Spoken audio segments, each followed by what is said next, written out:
Mes chers frères, mes chères sœurs, assalamu alaikum wa rahmatullahi wa barakatuh.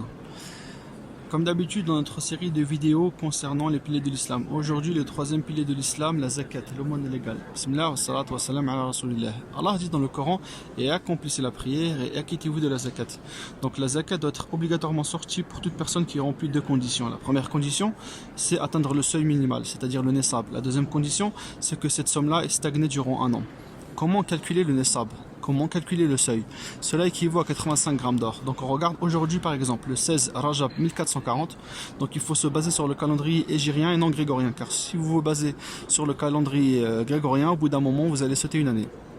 Donc aujourd'hui le 16 Rajab 1440, le gramme d'or est à peu près à 37,10 €. Vous faites x 85 grammes d'or, ce qui fait à peu près 3100 €. Donc le seuil est de 3100 €. Toute personne qui détient 3100 € en sa possession est imposable. On prend l'exemple d'une personne qui a en sa possession 1000 € seulement, donc il n'est pas imposable. Admettons demain il vend sa voiture 3000 €, ce qui lui fait 4000 €. À ce moment-là il rentre dans la catégorie de personnes qui doivent sortir la zakat. Donc il met cet argent-là dans un compte par exemple, un an plus tard. Donc le 16 Rajab 1441, l'argent est toujours présent et durant toute cette année-là, l'argent n'est pas descendu en dessous du seuil du Nesab. Donc cette personne-là, à ce moment, elle sort 2,5% de cette somme-là, à savoir, elle fait 4000 € divisé par 40, ce qui fait 100 €. Elle sort 100 € et elle les donne à un nécessiteux musulman. Voilà comment sortir zakat sur l'argent.